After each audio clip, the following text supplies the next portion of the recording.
Au sommaire de ce journal, les élèves évoluant pour la plupart dans des écoles catholiques de Kolwezi ont haussé le temps ce mercredi 18 septembre 2019. Objectif de ce soulèvement, fustiger la non-application de la gratuité dans leur établissement scolaire qui s'est traduit par le refus des enseignants de dispenser le cours. Et puis les agents de Transvaal Mining sont montés au créneau ce même mercredi 18 septembre 2019. La réclamation de 36 mois impayés explique leur mécontentement. C'est tout pour le sommaire. Les détails, c'est dans un instant. Mesdames, Messieurs, bienvenue dans cette édition du journal. Je le disais en titre, les élèves du collège Saint-Jean 23 du lycée Mwanga et ceux du lycée Umoja sont descendus sur la rue ce mercredi 18 septembre 2019 à la base de leur soulèvement, la gratuité de l'enseignement dont ils en sont victimes car ils n'étudient pas depuis la rentrée scolaire. Raphaël Oblandi nous en parle. Le trafic routier est bloqué très tôt matin. Une première dans la province du Lualaba. Les élèves de 3 écoles catholiques sont descendus dans la rue. Il s'agit du collège Saint-Jean 23, du lycée Mwanga et du lycée Umoja. À la base, ils fustigent le non-respect du calendrier scolaire.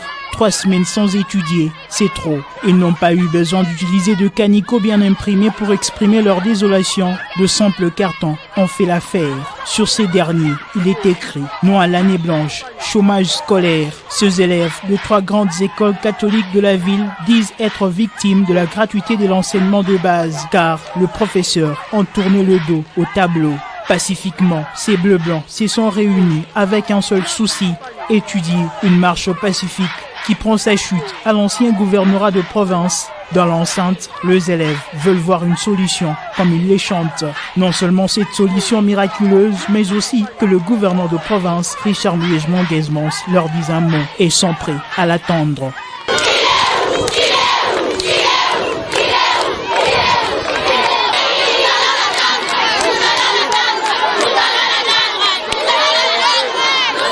Devant le ministre de l'Éducation et celui de l'Intérieur, ces élèves relèvent la raison de leur marche. Nous sommes là parce que nous sommes mécontents. Depuis la rentrée du 2 septembre de cette année, dans un discours du président, nous avons entendu qu'il y aurait la gratuité de l'éducation de base.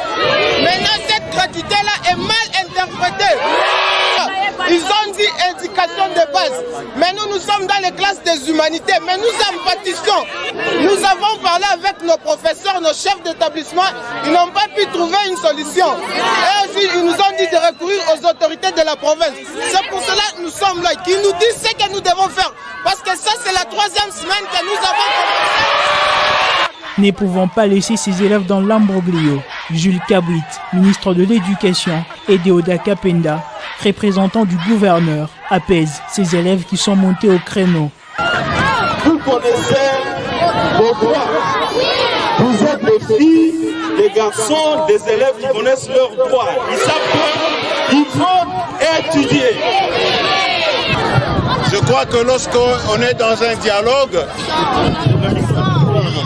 il faut que les partis s'entendent. Quand moi je parle, vous vous taisez. Quand vous parlez, moi je me tais. Et c'est ça le dialogue. Sinon, si nous parlons nous tous au même moment, c'est ce qui s'appelle la cacophonie. Le message a été bien compris, mais malgré cela, ces élèves donnent un ultimatum. Si une solution n'est pas trouvée dans les 2 jours qui suivent, ils vont redescendre encore une fois dans la rue.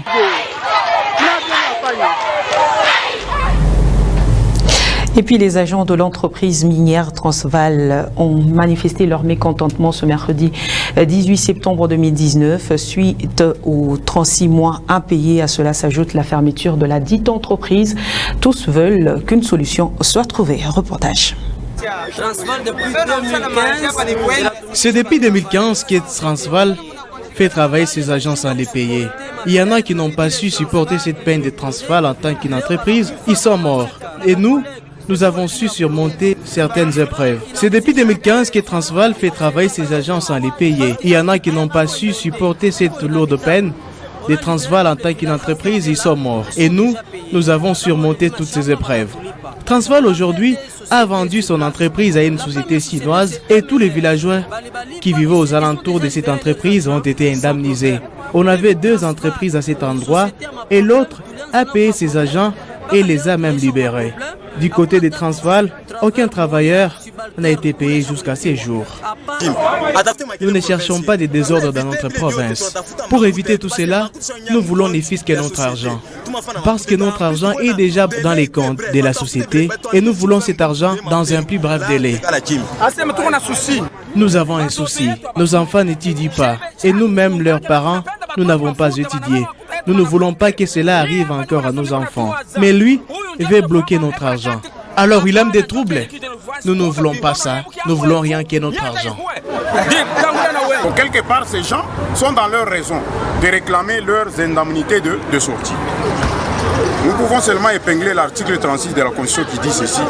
Le travail est un droit et un devoir sacré pour chaque Congolais.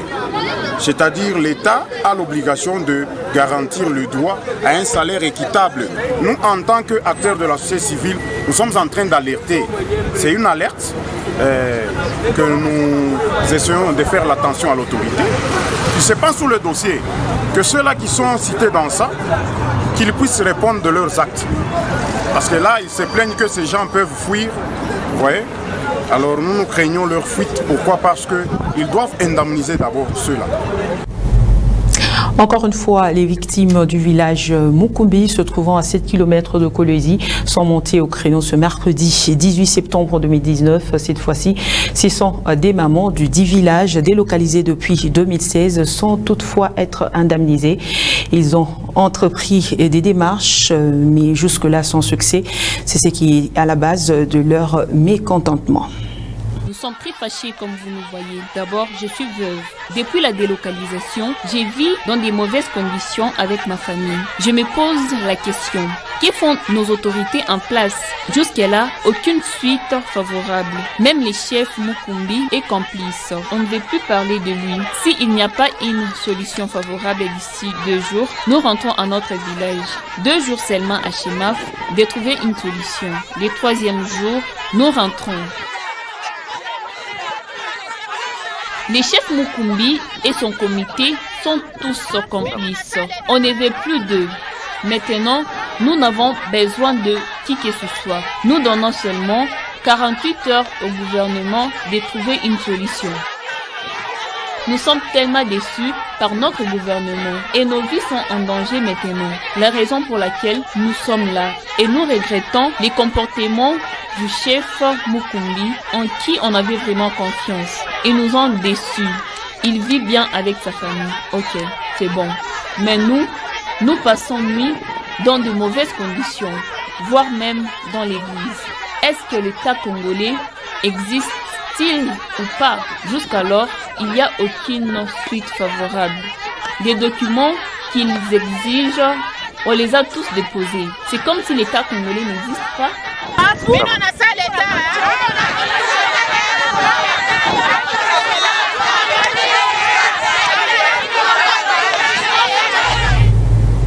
Restons toujours dans ce même chapitre. Le chef Mukumbi, accusé d'être complice, se justifie à ce sujet. On l'écoute.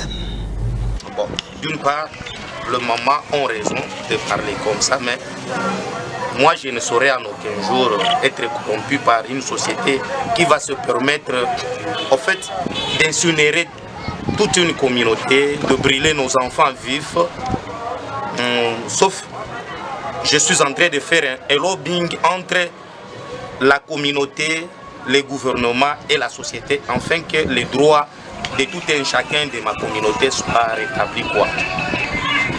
Moi, ce qui m'a été demandé, c'est ce que j'ai déjà fait. Le gouvernement m'a jugé d'emmener les documents qui peuvent prouver noir sur blanc que le village a existé ou pas. J'ai emmené les documents auprès du gouvernement. C'est lui qui m'avait jugé de lui apporter les documents, n'a pas voulu présenter les documents au niveau du gouvernorat, et en particulier chez le gouverneur. En fait, je demanderai au gouvernement de s'impliquer fortement afin que les droits de tout un chacun soient répartis pour éviter le crime. Si le gouvernement ne veut pas s'impliquer afin que le droit de la communauté soit rétabli, je pense que la situation sera trop dure, ça va compliquer. Le gouverneur nous a dit peut-être d'attendre. Lui va convoquer le ministre va répondre comment est-ce qu'il continue à garder les documents que j'avais déposés dans son bureau. Autre chose dans cette édition du journal, juste après l'installation du nouveau transformateur au quartier Camagnola, le samedi 16 septembre dernier, les habitants du dit quartier alimentaient déjà en énergie électrique. C'est ce qui exprime leur satisfaction à ce jour. Suivez. Ces ampoules sont allumées, des congélateurs pleins de vivres frais. Tout est devenu à la normale dans ce quartier. Et cela est dû au remplacement du nouveau transformateur. Les habitants de ce coin n'ont pas caché leur joie. Nous remercions l'excellence Patrick Kakwata, ministre de l'Intérieur, car il nous avait dit que le Kolwezi était à 15% et qu'il ferait de son mieux pour que ça soit au-delà de 75%. Nous avons fait un mois dans le noir, mais à travers cet homme de Kakwata, nous avons un nouveau transformateur. Ce sont des gens sur qui nous pouvons compter. Je remercie les autorités provinciales, plus particulièrement au ministre de l'Énergie Kakwata, car il est venu à notre secours. Que les autorités continuent à agir ainsi, c'est une chose à encourager. Quelques inquiétudes persistent encore sur quelques points. La ville de Kolwezi est la source de l'énergie, mais nous sommes confrontés jour et nuit au problème de délestage. Beaucoup de gens disent que la province du Lualaba est au-dessus d'autres provinces. Ce n'est pas du tout le cas. Nous regrettons énormément la SNEL qui oblige souvent aux abonnés de tout payer alors que nous payons de factures. En plus, ils nous demandent l'achat de câbles et de poteaux.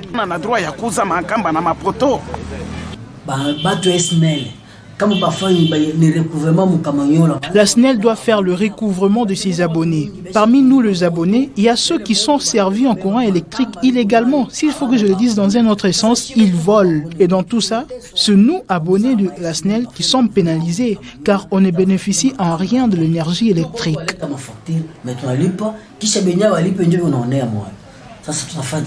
C'est depuis le samedi passé que cette population est alimentée en énergie électrique. Débuté depuis lundi dernier, l'atelier de renforcement de capacité dans l'élaboration du projet provincial en présence des agents du gouvernement a pris fin ce mercredi 18 septembre 2019 dans la salle de réunion de l'ancien gouvernorat. Ken Pangwe nous en parle. Comment assainir et améliorer la gestion des finances publiques dans plusieurs pays du monde était la question principale de cet atelier organisé par le ministère du Plan et Budget au Lualaba. Cette question a réuni autour d'une même table les experts en matière financière. Cet atelier avait un objectif. La capacitation, en d'autres termes, la mise à niveau des différents intervenants dans l'élaboration du budget au niveau de la province. Et ces intervenants sont essentiellement les animateurs des ZED ainsi que ceux de la province du Lualaba. Cet atelier a donné également l'opportunité aux participants de réfléchir sur le budget quinquennal du gouvernement du Lualaba, ceci dans la vision du chef de l'État congolais, Félix-Antoine Tshisekedi. On voulait renforcer les capacités au niveau des ZTD parce qu'à leur niveau, ils ont aussi leur budget. Donc ce budget-là des ZTD doit intégrer la vision de la province, c'est-à-dire à son plan quinquennal.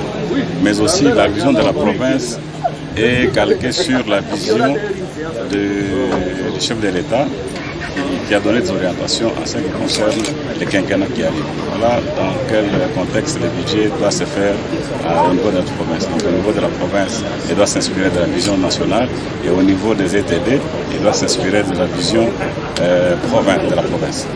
Les personnalités ayant pris part à ces forums ont promis de continuer à mettre en synergie leurs expériences pour atteindre l'objectif principal assigné.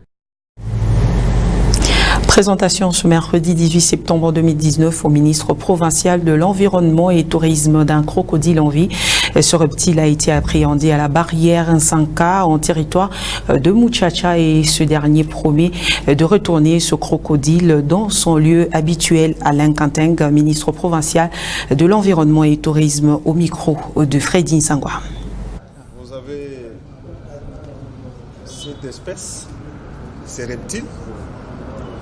C'est pratiquement un petit crocodile.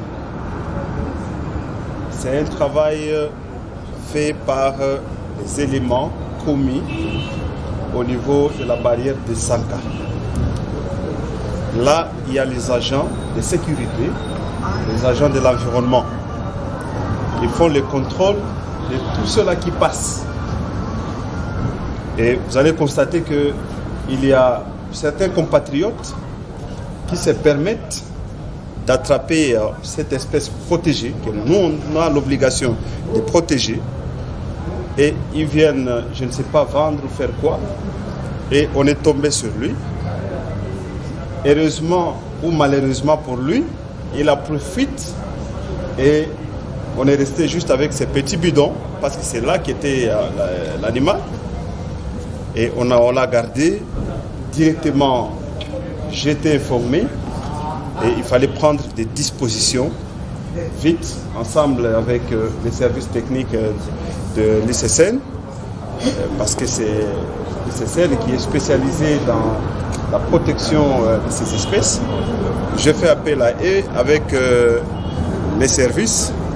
Ils sont descendus sur le terrain et on l'a récupéré. Et quand on les récupère comme cela, c'est les retourner directement dans son milieu naturel de vie.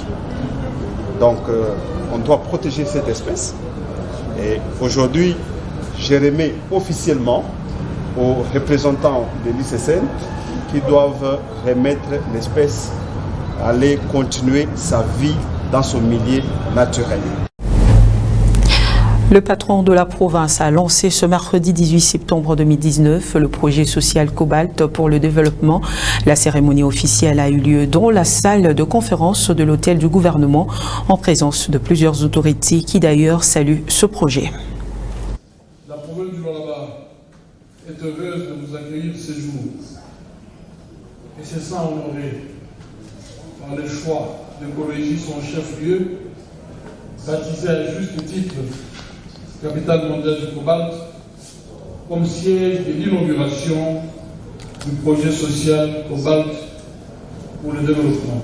C'est par ce mot du gouverneur de province que cette rencontre a débuté. Il s'agit du lancement officiel du projet Cobalt pour le développement. Ce projet vise l'amélioration des conditions dans les secteurs de l'extraction artisanale de cobalt en République démocratique du Congo. Environ 200 000 personnes, soit 90% de travailleurs du secteur de l'extraction du cobalt sont répertoriés. Des projections ont été faites. Sur le site, nous travaillerons avec la coopérative minière artisanale afin d'améliorer les conditions de santé et de sécurité. L'équipement de protection en fait partie, mais aussi la fortification des puits, l'évitement des galeries, l'espacement adéquat des puits et le respect d'une profondeur maximale. En outre, nous améliorons la gestion environnementale pour éviter la pollution du sol, de l'air et de l'eau.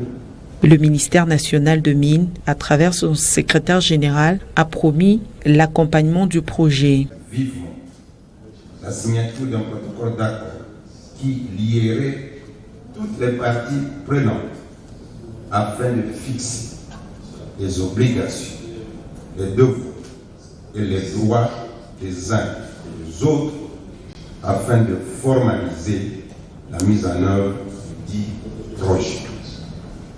Plusieurs personnalités ont pris part à ces assises.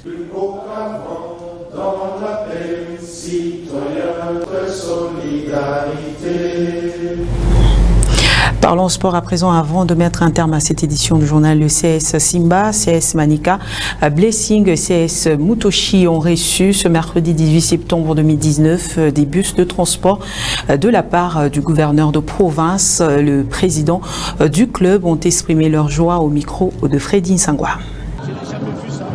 Un gouvernement qui offre au club des bus, je n'ai jamais vu ça. C'est une première pour moi.